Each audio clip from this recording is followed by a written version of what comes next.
What is this? What is this? I Do and do my colleagues do Art do. Aaron and Lucy Brown and others have put 37 people who are madly in love into a functional MRI brain scan.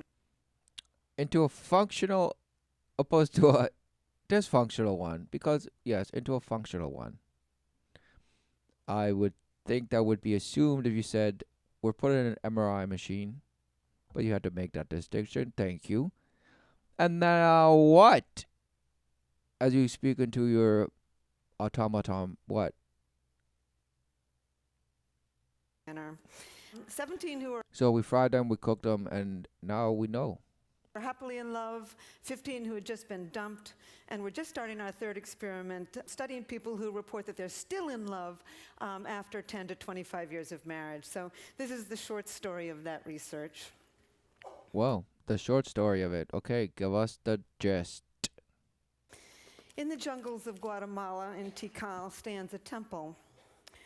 It was built by the grandest Sun King of the grandest city-state, of the grandest civilization of the Americas, the Mayas. His name was Kasakanchawi.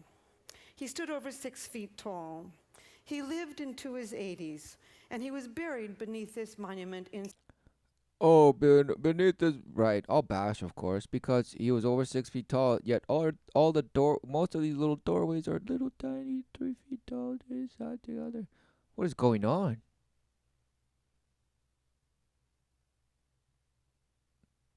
What is going on?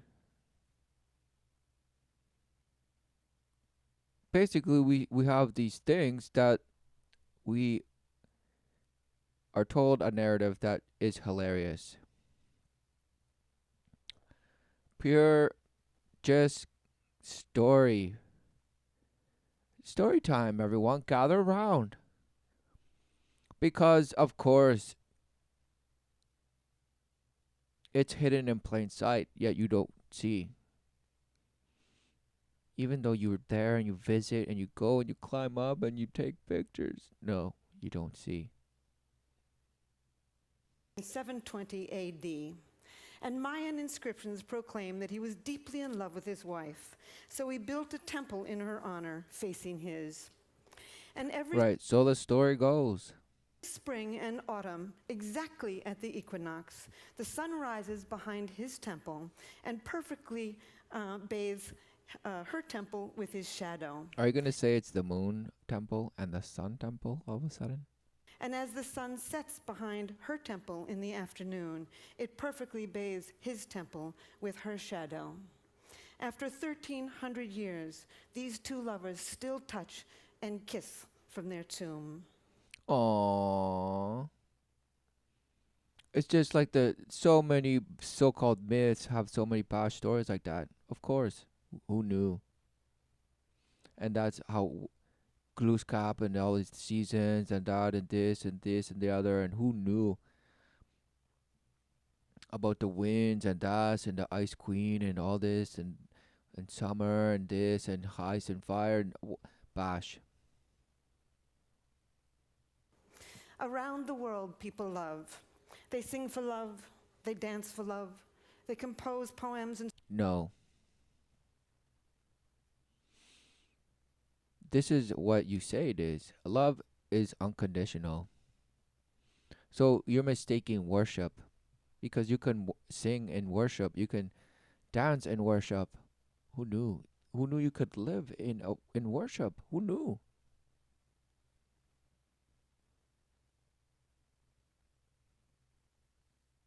Worship of what though? What image do you worship? Your image or the image you're in? stories about love. They tell myths and legends about love.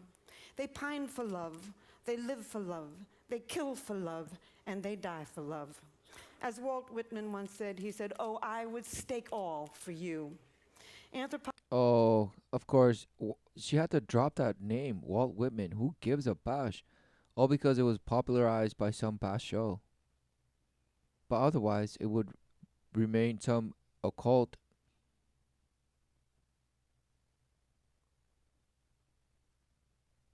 literature, worship perhaps by those in the occult, all of a sudden now brought into the light. Wow. Oh, yes. Who knew? Maybe it's just some icon. Icon of what? Some beacon, some light. Oh, romance. Oh, this, the other. Harsh realities. Oh, smashed. Just longing. The state of longing. Who knew the state of longing has just fractals of faces? It's swarm. It's legion. Who knew? Anthropologists have found evidence of romantic love in 170 societies. They've never found a society that did not have it. But love isn't always a happy experience. In one study of college students, they asked a lot of questions. Right, because now love is associated with experience. How sad. How sadly you contradicted yourself. How sadly.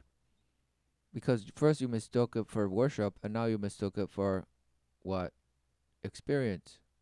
What you're living. No, see, the love of the Father is unconditional, and it showeth, guideth,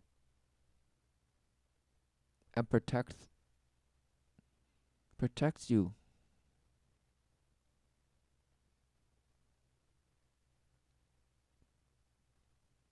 And how, you might say? Well, because the Father liveth, the biological Father. And more importantly, if the biological Father knoweth the love of the Father who art in heaven. Amen. You can worship the Creator of all. Who knew? Who knew? And in that worship, He is showing the child its fullness in receiving it, and the child then receiving it, because in the flesh, who knew that the father is no longer feeling unfulfilled, void, needing to prove this, the other, full of love for his children and for the wife, Who knew is he's full of love? Who knew? Love overcometh. Yet we create our own sense of bash love and this and the other and that and that. No, no, no. That is the false love of the world that you relentlessly chase and do test to, and call it worship and call it experience, and just, it's a shape-shifting word. About love. But the two that stood out to me the most were, have you ever been rejected by somebody who you really loved? And the second question was, have you ever dumped somebody who really loved you? And almost 95% of both men and women said yes to both. Almost nobody gets out of love alive. Almost nobody. So even in that example, have you ever been dumped by somebody you really loved? And have you ever dumped somebody that really loved you? What does that even mean? It means bash. It means nothing, because it's all relative. Because all relative bash notions of what love is. Oh, it could be this love and that, and I call it love this, I call love this, I call love this. But really it's just expectations of some bash image that you say you thought it was, and now it's not. And so in either case, whether you were dumped or dumped, it, wow, who knew? It's the same coin. You're being tossed around, spun around, thinking you're just standing upright and still, but you're in a blur, in a complete stupor, and it's no joke, because really you are the one thinking you're evoking all this right action in law and in policy and in even in for the process of it all smashed. Because what fills you? What is your life? What is life if not the image that you just always want to better? For what? Bettering what? According to who and why and wow? Oh, me, I'm the boss, I'm the master. Master of what? Half full and never full, and full and sometimes no, and this and that, and that's now smashed. Uncertain, confused is what?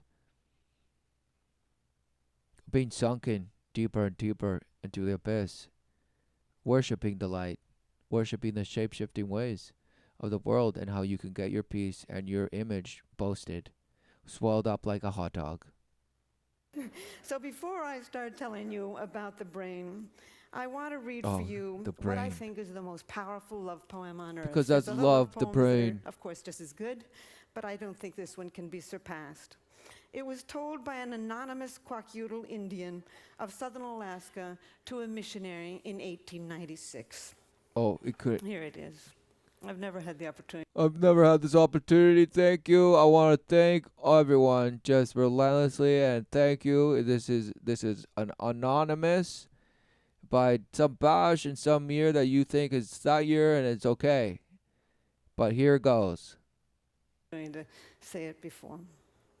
Fire runs through my body with the pain of loving you. Pain runs through my body with the fires of my love for you. Pain like a boil about to burst with my love for you. Consumed by fire with my love for you. I remember what you said to me. I am thinking of your love for me. I am torn by your love for me. Pain and more pain. Where are you going with my love? I am told you will go from here. I am told you will leave me here. My body. Okay, sounds just complete in desperation. That sounds like an abuse victim. Okay? No Aborigine would feel that. No. No Aborigine would feel that. What are you saying? This was told by some anonymous, some sort of Aborigine. Who gives a bash? Whatever it was, who speaks like that? An abuse victim. Okay? Why? Because we think it's maybe primitive man is just, oh, they just bashed their way into somewhere and then now they just know better. So know better to what? Because you're all just lost, just desperate.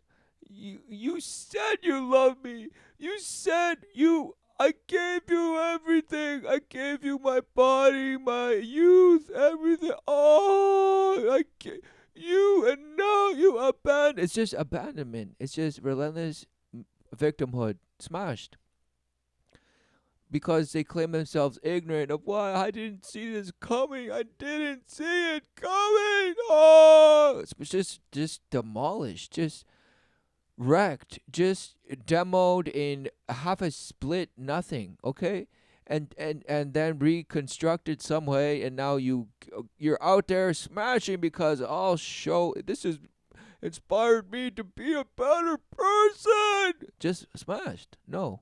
Better person of what? Smashed. Nothing. There's better person. Wow. Of course. But this is where this is all going. This is just by what's been said already. So love is just some frantic thing that somehow we just tolerate now. Body is numb with grief. Remember what I said, my love. Goodbye, my love, goodbye. Emily Dickinson once wrote, parting is all we need to know of hell. Parting ways or parting like, oh yeah, that was a great party. What are you saying? Of course, it's a wordsmith. Many people have suffered in all the millions of years of human evolution.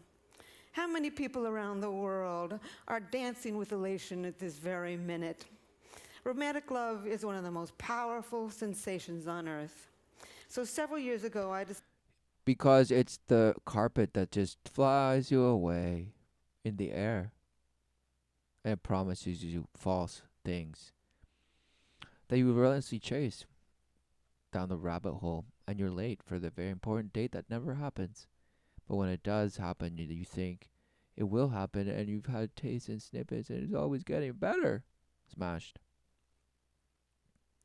All by rewarding with some sort of coin and accumulation of something and boasting of image and those that you say surround you and what they do for you. Smashed. That is the ways of the world. That is the octopus that just smashes you. That is whatever association of swarm you want to talk about. Some hydra, this succubus, just it's an urethra. It's a catheter just smashing you and sucking the life out of you. And again, it's just imagery. upon imagery and smashing you and telling you, oh, the romantic love is one of the most powerful things in the world. What? No. That is the state of the trauma based living, void of the true love of the Father, which is unconditional, the creator of all. Life brings life forth relentlessly, for it's the true promise, life everlasting.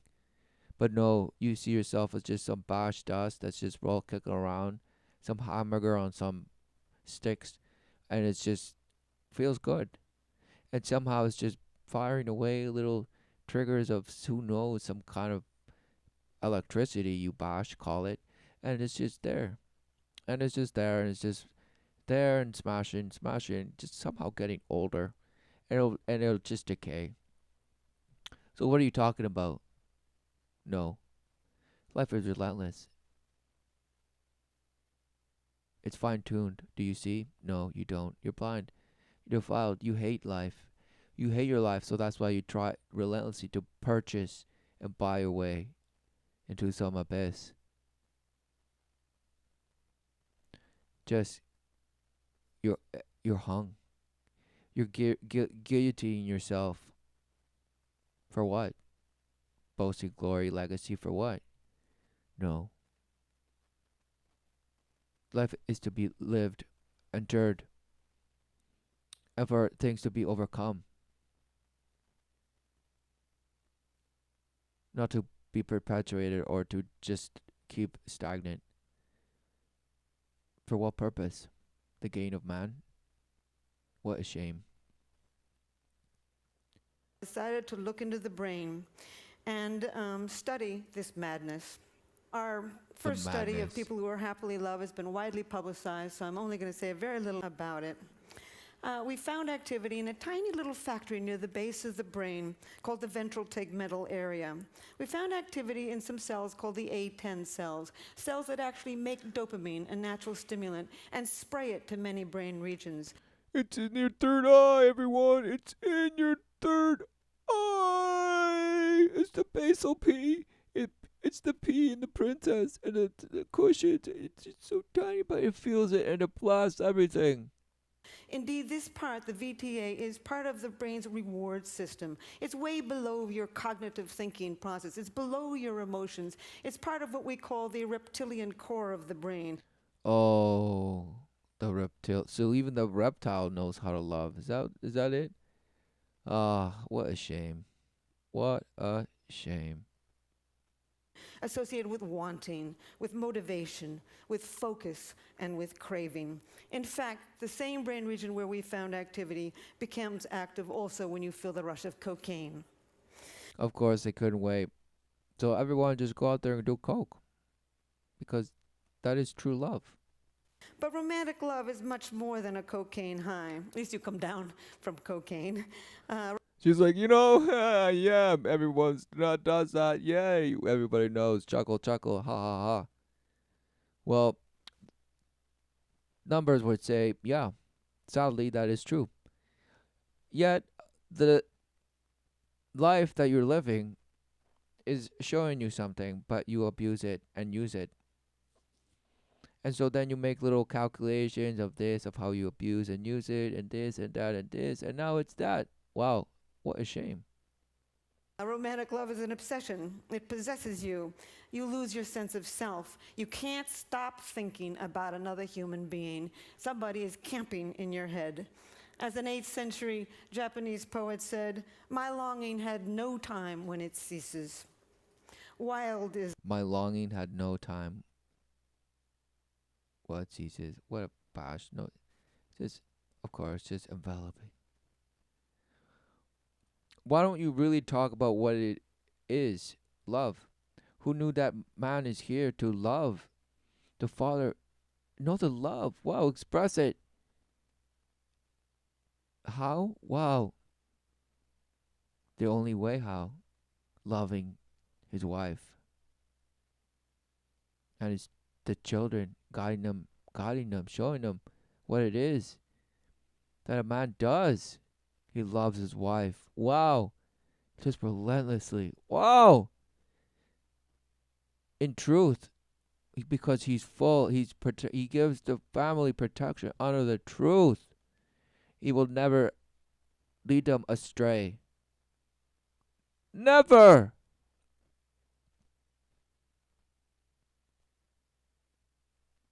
For he surrenders his gain in possession. Why? Because he knows it is here. He is here to receive the gift of living, the gift of life, and it's doing that, knowing to his generation, and that ritual manifests in whatever that family does, in whatever that family does. And not to say that it could be any defiling thing. No. Why would it be something defiling? No.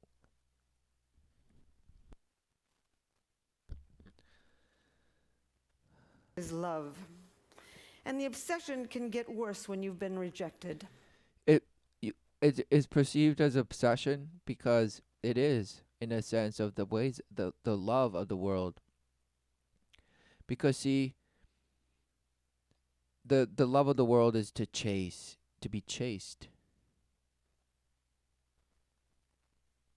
And the minute that you grab it, you might get bored of it, this or the other, because it's not love. And the chase and the thrill and this, then it shapeshifts, and you call it worship, and then you call it experience, and that, and then the connection and trust. So what is it? You no idea. Smashed. So, right now, Lucy Brown and I, the neuroscientist on our project, are looking at the data of the people who we put into the machine after they had just been dumped. It was very difficult, actually, putting these people in the machine because they were in such bad shape. And Just awkward laugh because they were just in such they had just been dumped. Just been dumped. So literally, they brought him in just after the fact. Really? What's going on? Amazing. So anyway, we found activity in 3 brain regions. We found activity in a brain region, in exactly the same brain region associated with intense romantic love. So the What a P. bad deal. You know, when you've been dumped, the one thing you love to do is just forget about this human being and then go on with your life. But no, you just love them harder. As the poet Terence, the Roman poet, once said, he said, "The less my hope, the hotter my love." And indeed, we now know why. 2,000 years later, So clasping to nothing. The self-deceit. Image worship. Just worship of the shape-shifting image. can explain this in the brain. That brain system, the reward system for wanting, for motivation, for craving, for focus, becomes more active when you can't get what you want. In this case, life's greatest prize. Wow. When you can't get what you want. What is it that you want that you can't get? Life is relentlessly giving. Yet it's the perception of the image that you live in that, wow, it's just so hard and you have to do this and that, all because this is the way it is. It's progress, it's science, it's technology, it's the future. Today, wow, what a shame. For what? Exactly. Groundhog Day. To perpetuate the same. All while the generation that's in its way is going to, you guys, to think it's better than you already. So forget about it. There is truly just a mashup. A mashup. Replacements. Replacements of those that worship the same thing, all while defiling. Calling it betterment. The relentless betterment that goes nowhere. But it's evolution. Oh, it's evolution. Smashed. The evolution that will take you to the galactic abyss of astral planes of multiverses of plexes and fractals. Smashed. An appropriate mating partner. We found activity in other brain regions also. In a brain region associated with calculating gains and losses. You know, you're lying there, you're looking at the picture, you're in this machine, Wow. you're Gains and calculating, losses. you know, what went wrong, you know, what have I lost? As a matter of fact, Lucy and I have a little joke about this. It comes from a Why don't you just say it just blasts your brain into victimhood, into believing victimhood, and worming its way out because, oh, it couldn't be that. You're wrong. What you thought was love just turned on a dime on you. Who knew? Who knew? But no, it's still love. It affected me. So it just, my emotions. Oh, no. Just completely in the abyss. Succumb. Succumb to the murmur of the siren calling you to run ashore. Oh, just just the waves crashing relentlessly into the rock that you knew was there, but it could be this, and it could be that, it could be the other, but no, amazing. Now run aground, smashed, sunken and taken down with it. Who in its pleasure to murmur you into floating with it, led you to mistake your ship for the earth.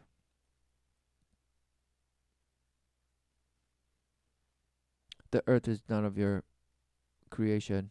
You're on the earth living.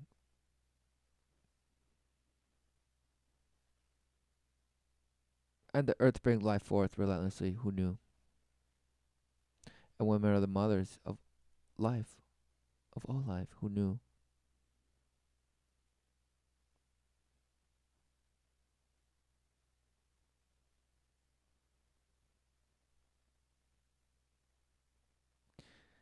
And could it be that it is a holy union, that a man is and a woman are here to become one flesh, bask in the love of the Creator, in the love of the Father? For the woman knows the love that her husband giveth is true.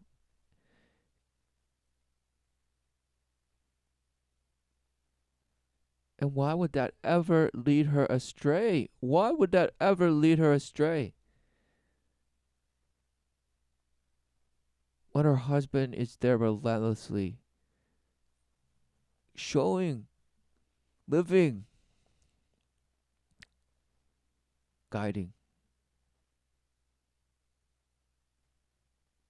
Why would he want to lead his family astray? Of course he would if it's just a troll bash ape mouse bird brain. The reptile that ships and this and that, and who knew? It turns into dust and molecules and waves and particles, and it doesn't even matter. It's just somehow you. David Mamet play, and there's two con artists in the play, and the woman is conning the man, and the man looks at the woman and says, "Oh, you're a bad pony. I'm not going to bet on you." And indeed, it's this brain, part of the brain, the core of the nucleus accumbens actually, that's becoming active as you're measuring your gains Calculating. and losses. It's also Right, it's like, oh, why don't you say people know how to tell a lie? Because they're exposed. They're told the lie. They're exposed to the lie that is the life you're led to believe you're living. What a shame. also the brain region that becomes active when you're willing to take enormous risks for huge gains and huge losses. Last but not least, we found activity in the brain region associated with deep attachment to another individual. No wonder Deep attachment. So we found all these levels and probed and this, and that, and that. people suffer around the world, and we have so many crimes of passion. When you've been rejected in love, not only are you engulfed with feelings of romantic love, but you're feeling deep attachment to this individual. Moreover, this brain circuit for reward is working, and you're feeling intense energy, intense focus, intense motivation, and the willingness to risk it all to win life's greatest prize. Again, the prize. So what So all this is just bash, bash, bash, bash, bash, just murmuring you into believing in what they say love is. have I learned from this experiment that I would like to tell the world? Foremost, I've come to think that romantic love is a drive, a basic mating drive, not the sex drive. The sex drive gets you out there looking for So sex drive is not love, okay? Everyone, this and that is romantic love. So there's a difference between love and romantic love, okay? a whole range of partners. Romantic love enables you to focus your mating energy on just one at a time, conserve your mating energy, and start the mating process with a single individual. I think Right. of all of the Smashed. poetry that I've read about romantic love, what sums it up It couldn't be that either a woman knows when a man is filled with truth,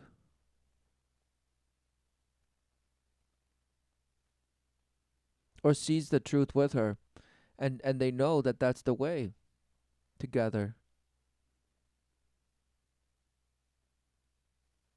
It's not about living two separate lives and just being some bash power couple and this and that well, we live our separate lives, but we're together somehow, and we have a family, and we love ourselves so much. Smashed. Just false love, and but they call it love, romantic love. Oh, romantic love. Smashed. All just comfort zones. All while thinking the grass is greener, just relentlessly feeling unfulfilled and feeling that shame because they know they should be just feel more grateful and this and just smashed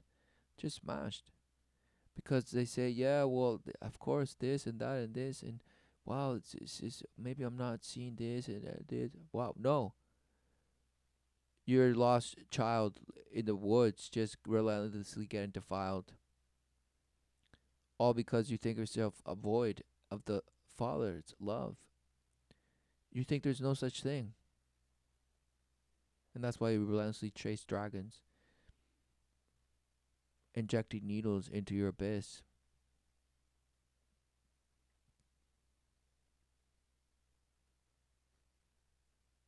complaining, huffing and puffing, and just doing smashing, living some bot life that you think is glorious, smashed. up best is something that is said by Plato Couldn't over wait, 2,000 years Plato. ago. He said, the God of 2,000 years love ago. lives in the state of need. It is a need. It is an urge. It is a homeostatic imbalance. Like hunger and thirst, it's almost impossible. See, this is the thing. It's only a need. They tell you it's a need because that is the belief you must need to have in order to then chase it. Because if you just look at your life with any bash definition that you think love is, that is love. Life is inevitably unconditional life and unconditional love because it brings forth relentlessly. Doesn't care what you think of what you then will say it is, or this and that. No, wow, who knew? But now what? Do you see?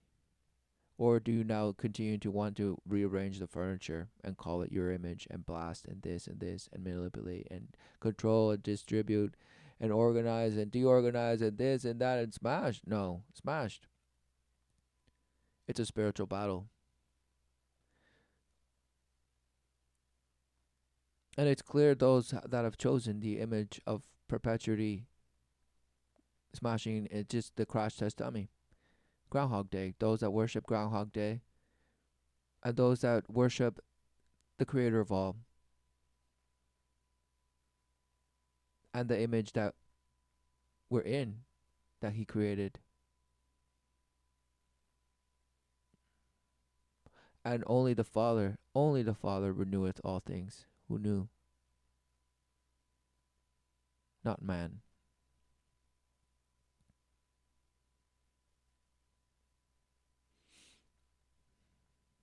To stamp out. I've also come to believe that romantic love is an addiction, a perfectly wonderful addiction when it's going well, and a perfectly horrible addiction when Yeah, you keep saying romantic love. Of course, because it's an indoctrination of a belief of saying, nope, there's no such thing as love. There's no such thing as an unconditional love of the creator. Nope, no such thing. So therefore, romantic love is what it is. Yes, it's just a thing that just twists you. That no, that's what happens. That's the state of living, the floating of some abyss you have no idea what is, because that's the constant rejection of the love of the Father. That's what you call the emotive plane and the plateau and the degrees of things that you call emotions. No, they're all responses to your rejection.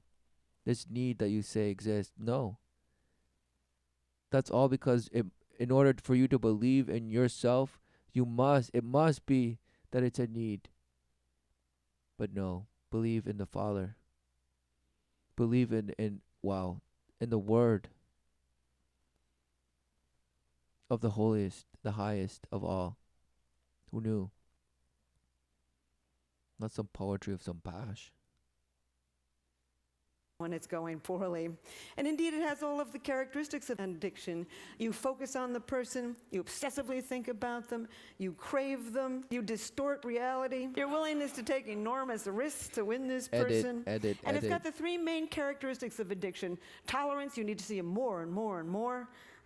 Withdrawals, and last but not relapse. I've got a girlfriend who's just getting over a terrible love affair. It's been about 8 months. She's beginning to feel better. And she was driving along in her car the other day, and suddenly she heard a song on the car radio that reminded her of this man. And she not only did the instant craving come back, but she had to pull over the road, from the side of the road, and cry. So one thing I would like Of course, just trauma. Layers upon layers of trauma, all identified with some emotional state. Nothing to do with knowing the truth, the way, or living the life, the true promise. And who knew that is within obedience, within in your obedience to that promise, which is you're living it. Who is denying you of the life that you're living? No one. You call it oppression, oppression to gain some bash coin that you say you should have when you don't have, or some bash. What is going on? Nobody knows what life is, but as long as you have coin, it's all good. Smashed. What a shame. Medical community and the legal community and even the college community to see if they can understand that indeed romantic love is one of the most addictive substances on earth. I would also like to tell the world that animals... Oh, because now it's a substance. Romantic love is a substance. It's one of the most addictive substances around today. So let's ban it. That's why we're trying to go AI, everyone. We're going AI. And it's just going to be perfect logic, just not affected by emotion. See, that's the whole androgynous bash, AI, just corruption that is worshipped. Why? Because it's just bash.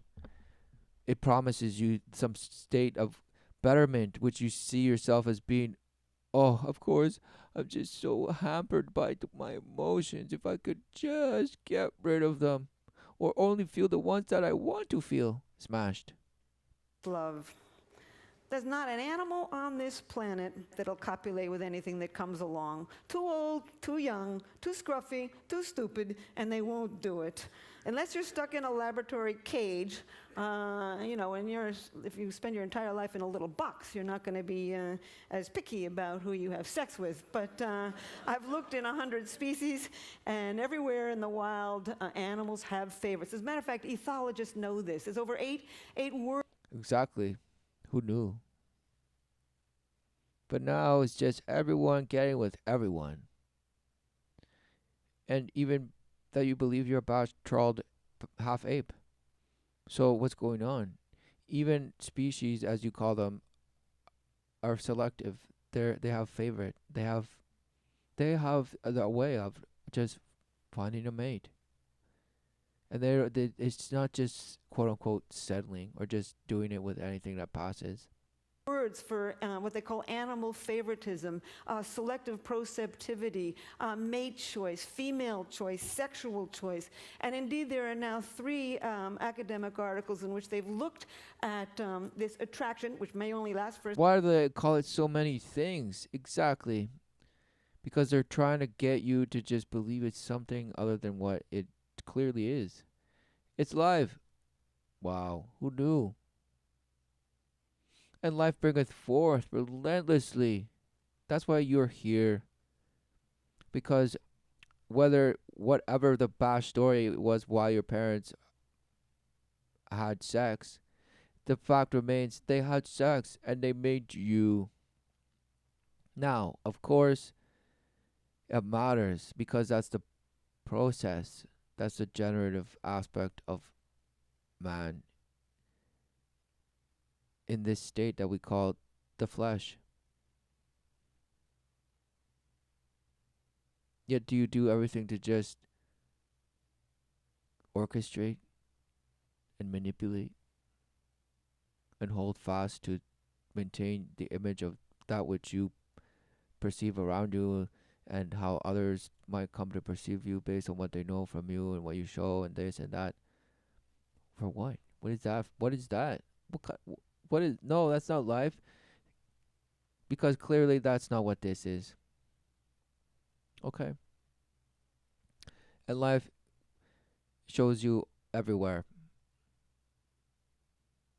how it brings forth relentlessly.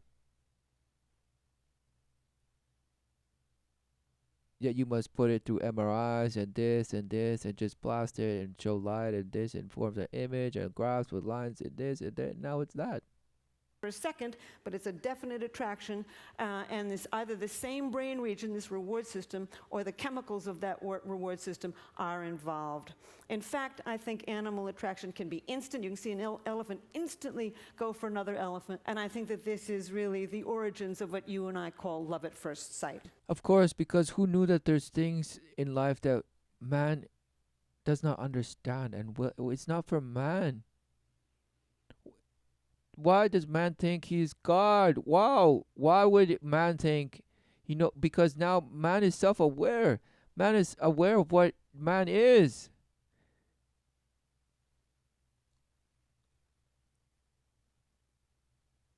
Because they felt themselves void of what it was. Man was in with God, but no. Man had to see himself as just man. And fill himself with some knowledge of this creative life forever, ever, by his own power and will. For what? Of course, because it was the image that deceiveth. Doubt. Yet there's resolve in how the light was perceived.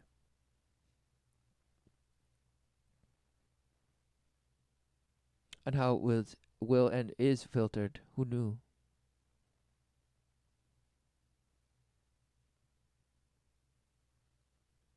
And the water bring forth.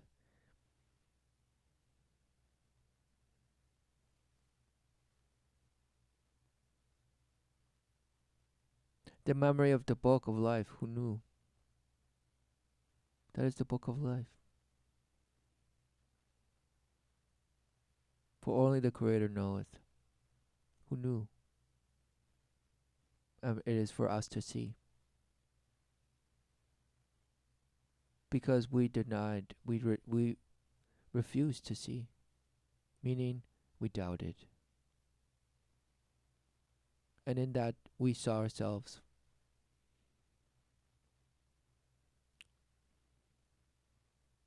We saw ourselves alone.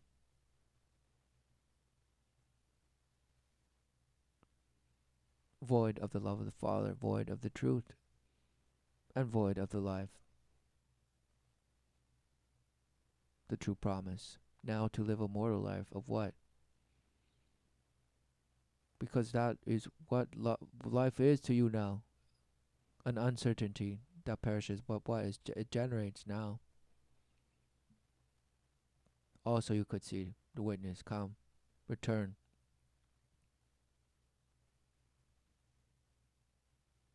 endure what it is that you thought yourself void from, and know what it is to feel it.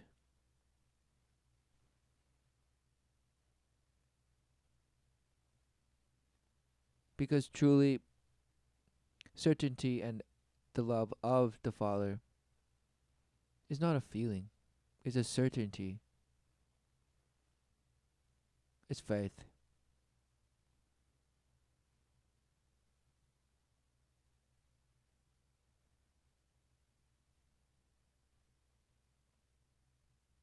It's the only thing that's relentlessly embracing you.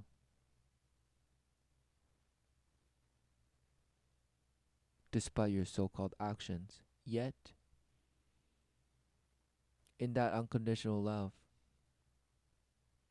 it's a the proverbial moment that you witness, that one witnesses,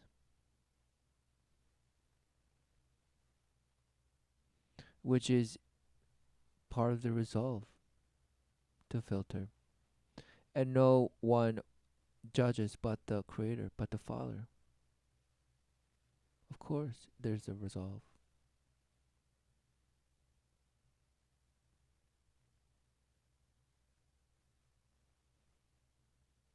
For it is written in our hearts, and the Father knoweth our hearts. It will come. It will be clear, certain. It is revealing itself to us, all around us, within, without. What are we dissolving into?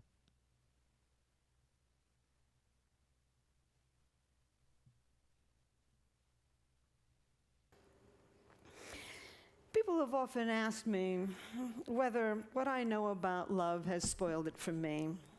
And I just simply say, hardly. You can know every single ingredient in a piece of chocolate cake, and then when you sit down and eat that cake, you can still feel that joy. And certainly I make all the same mistakes everybody else does So too. love is just a But it's recipe and a cake. Smashed. No. No. really deepened my understanding and compassion, really, for all human life. As a matter of fact, in New York, I often catch myself looking in baby carriages and feeling a little sorry for the tot. And in fact, sometimes I feel a little sorry for the chicken on my dinner plate when I think of how intense this brain system is. So you feel sorry for the kid, for the tot, for the kid? What are you saying? Smashed. Newest experiment is been hatched by my colleague Art Aaron, putting people who are reporting that they are still in love in a long-term relationship into the functional MRI. We've put 5 people in so far, 5. and indeed we found exactly the same thing. They're not lying. They basically, the brain areas associated with intense romantic love still become active 25 years later. 25. There are still Wow, many questions to be amazing. answered and asked about So romantic love is real, everyone. It fires a part of the brain. Wow. Smashed. romantic love. The question that I'm working on right this minute, and I'm only going to say it for a second and then end, is why do you fall in love with one person rather than another? The reason I never would have even thought to think of this, but Match.com, the internet dating site, came to me 3 years ago and asked me that question. And I said, I don't know. I know what happens in the brain when you do become in love, but I don't know why you fall in love with one person rather than another. And so I've spent the last 3 years on this. And there's many reasons that you fall in love with one person rather than another that psychologists can tell you. And we tend to fall in love with somebody from the same socioeconomic background, the same general level of Socioeconomic background, this and this and this and this. Basically, images of you. intelligence, the same general level of good looks, the same religious values. Your childhood certainly plays a role, but nobody knows how. And that's about it. That's all they know. No, they've never found... Nobody knows. Your childhood certainly plays a role, but nobody knows. Wow, what a shame. What a shame. Of course, because they all want to search someone that has similar trauma, similar past abuse. Because it couldn't be that, oh, it couldn't be that two living, a man and living woman could come together and relentlessly express their love for one another through the knowing that they're receiving the love of the Father in their obedience, in their relentless overcoming of whatever. It doesn't matter, but overcoming and instruing their children the same way. Not with some false relative truth of what this is and what it's right to say and not right to say and this and that and this and that and this and that. No, smashed.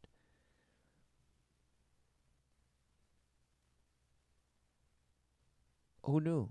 All because they're within the shelter of truth, not the shelter of the false promise of glory through the ways of the world. Smashed. The way two personalities fit together to make a good relationship. So it began to occur to me that Two maybe personalities, your of course. biology pulls you towards some people rather than another. And I have concocted Biology. a questionnaire to see to what degree you express dopamine. Which person boosts the most dopamine out of you? And that's who you're going to fall in love with. Serotonin, estrogen, and testosterone. I think we've evolved four What a very shame. broad personality types associated with the ratios of these four chemicals in the brain.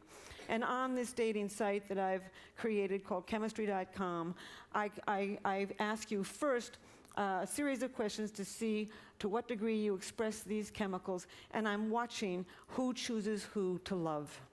And 3.7 million people have taken the questionnaire in America. Wow. About 600,000 people have taken it in 33 other countries. Cough it I'm up. putting the data together now, oh, and at some it's point, not available yet. there will always be magic to love, but I think I will come closer to understanding why it is you can walk into a room and everybody is from your background, your same general level of intelligence, your same general level of good looks, and you don't feel pulled towards all of them.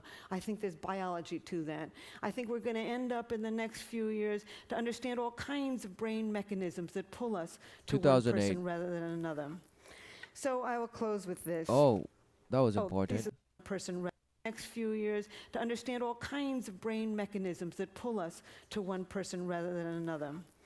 So we're I going to know will all the close with brain this. mechanisms. We're going to know the these way are it my fires. Older people. Faulkner once said, Older "The people. past is not dead. It's not even the past." Indeed, we carry a lot of luggage from our yesteryear in the human brain. And so there's one thing that makes me pursue my understanding of human nature. And So old people are just the baggage that we carry around in our minds. Wow, what a shame. this reminds me of it. These are two women. Women tend to get intimacy differently than men do. Women get intimacy from face-to-face talking. We swivel towards each other. We do what we call the anchoring gaze, and we talk. This is intimacy to women. I think it comes from millions of years of holding that baby in front of Millions. your face, cajoling it, Cajoling it, just bashing it, and just relentlessly, oh, what are you saying? What a shame. Who knew that eye contact was amazing? No. Well, it had to be millions of years. Millions of years. Really? Does it take millions of years for anything to recognize that eyes and look are amazing? It's probably the most amazing thing in the flesh. Who knew? But no, it took millions of years for us to know that it's amazing to just hold it and just hold it. What a shame. What a bash. reprimanding it, educating it with words. Men tend to get And who knew the eye was the source of what you call image? Hmm. intimacy from side by side doing. As soon as one guy looks up, the other guy will look away. I think it comes from millions of years of standing behind that bush, sitting behind the bush, looking straight ahead, trying to hit that buffalo in the head with a rock. I Right. think for millions of years, men faced their enemies. They sat side by side with friends. So my final statement is, love is in us. It's deeply embedded in the brain. Our challenge is to understand each other. Thank you. Bash. Your job is to accept the love of the Father, not to create and boast the love of the world with shuffling paper around. What a shame. This that was 10 years ago. Apparently, some bash. The science of love. Look at this. How your brain falls in love. Now, this is 2 years. 2 years ago, apparently, and we might not watch it all, but let's just. It has to be part of this.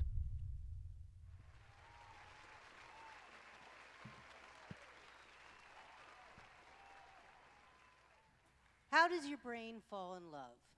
Is it something magical that happens to your brain? Or is there something biological that happens to your brain that causes us to fall in love? That was my question. Again, bashed. This is what we know about love.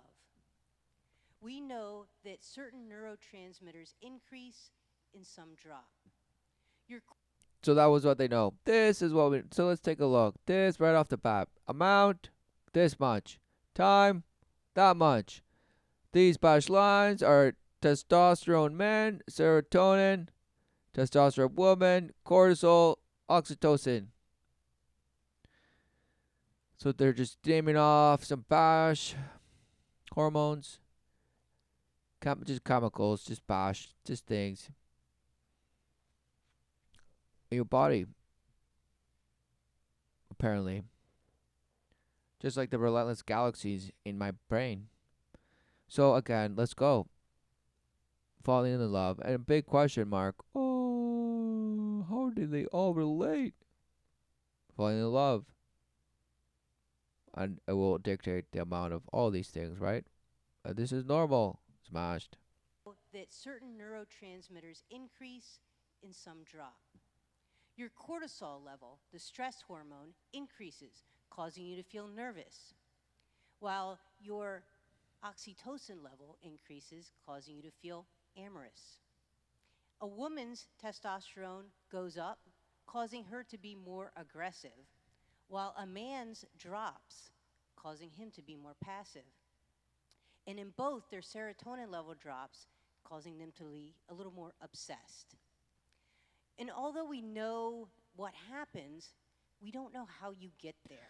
Okay, this is all just trying to peddle the art of emotion, emotional abuse, emotional manipulation, the craft of emotion, of manipulating emotion, meaning of how to manipulate the state of your complete oblivion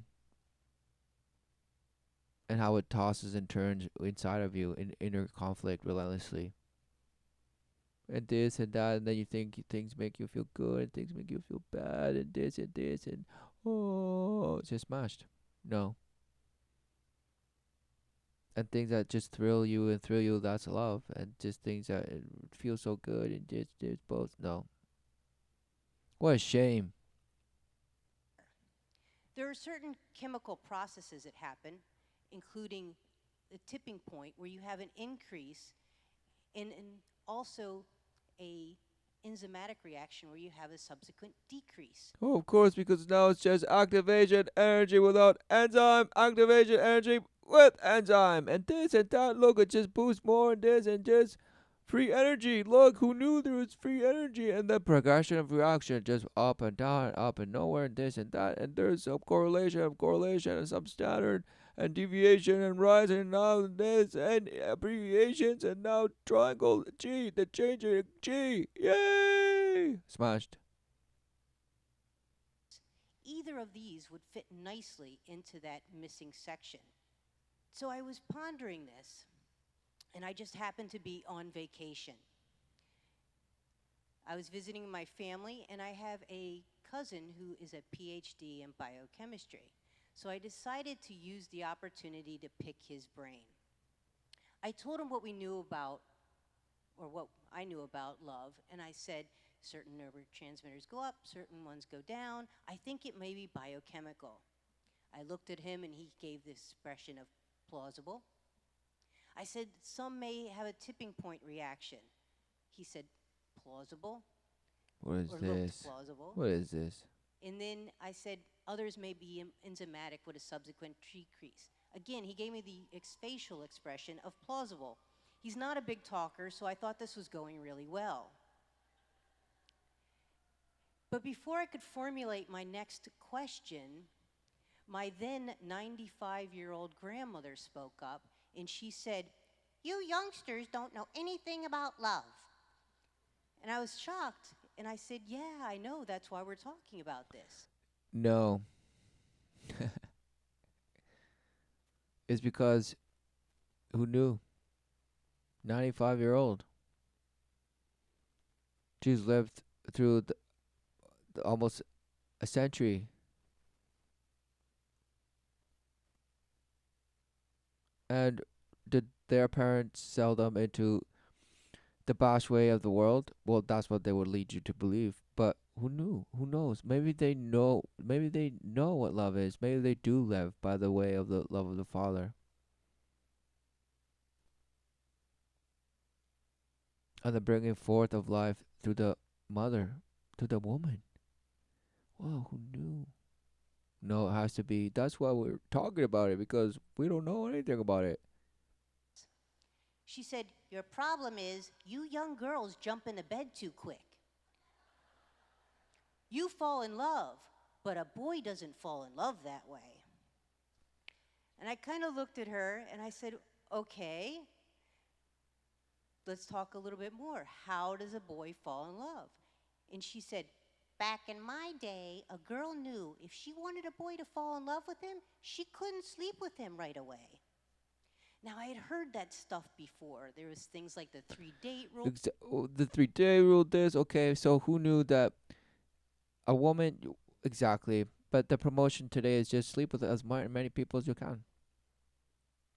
Learn, and then learn who you are, and then you'll find your true love. What a shame.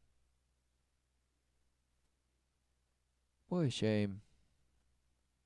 Needless. Needless. Okay, it's not necessary. Why do we tell our children that that's what they need to do? No, that's abusing themselves and others. For what?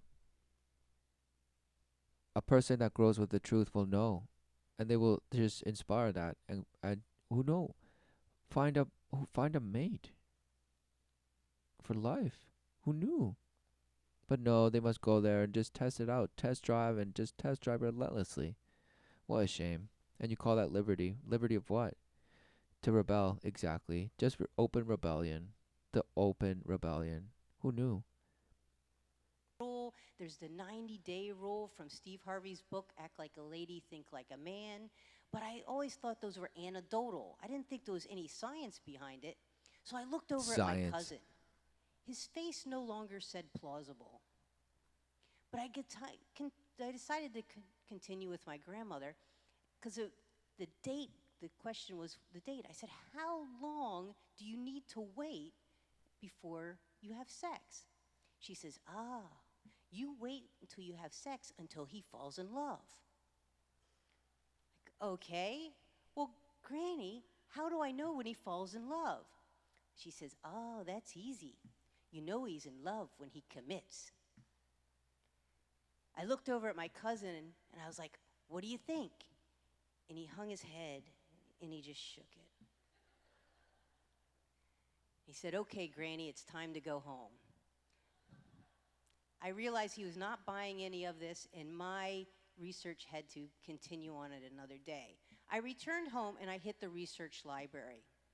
So The smash, you got smashed. Your granny said that. Smash, smash, smash. problem is there's not a lot of research out on Not a how lot. humans fall in love, Wow. primarily because of the way we do research. Imagine a guy saying, "Oh, I love you." He falls in love, and a researcher walking up saying, "Congratulations. Can I inject No, it's all by boasting an image in your blast trolled ape mind and thinking that person, oh yeah, they're this and this and this, and it shapes shifts inside of you of what you see and this and that, and then all of a sudden it's gonna turn on you on a dime. Who knew? Oh, I guess I didn't know her. Oh, I guess I did. No, both void of the truth, the way, and the life. So how could you possibly come to think that you know yourself, let alone somebody else? What a shame. But but you say constantly, "Oh, I love myself. I know this." Oh, suffrage, 33rd degree victimhood forever and ever. You are, and because you believe it, you believe in it, and you worship it, and it's your tantra every day. It's your mantra, and you got up and you say, "Yes, oh, I am the conqueror." Smashed. Yes, I am bettering the world and myself, and through my love and light. Smashed. What love and light? Your relative sense of existence, a relative sense of truth, oh no, it's just the way you live. What is it that you live? This the perpetuity. Okay, yes, perpetuity. this into your brain to see if it has an effect?"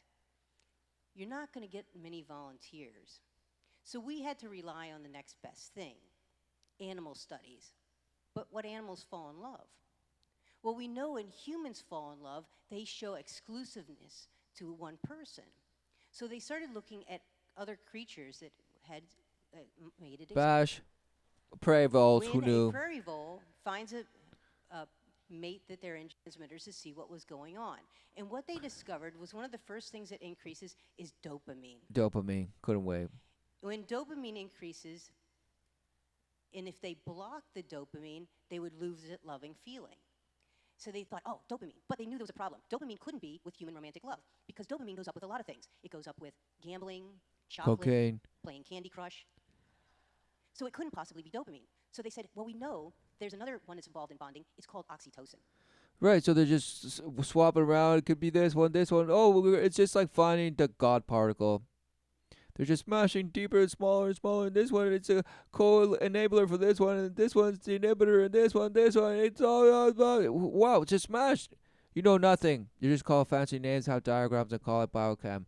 And you have to pass how the ATP and TP it's to the carbon and this and that and the hydrogen. All just blast in and out and out. Who knew? Who knew? Who knew? The electron is there and nowhere, and now it's here and nowhere. And the hat is up, upside down, and wow, blasting somewhere and nowhere at the same time. Who knew? It's just blast. It's a Harry Potter magic of schools that you go to, and it's just telling you something that is not. But you worship it, and it's telling you what you are supposedly feeling and living relentlessly. You have no choice. Because what you're really living is the true promise, and you're abusing it, creating some bash image life that you say is unfulfilled. What a shame. And oxytocin goes up with mothers and children that causes them to bond. So they said, let's take a look at that. So they looked at that. They found that when a female finds a man she's interested in, her oxytocin goes up by 51%. And then if they 51% oxytocin females up. block it, she loses that loving feeling. So they said, Block it must it. be dopamine and oxytocin. But there was a problem. It can't be oxytocin for a man because of testosterone. Testosterone blocks the effects of oxytocin. So they said, oh, it's got to be something different. They looked at another one that had a similar formula to oxytocin. So the shields and that's that's a vasopressin. Now it's Yeah, vasopressin.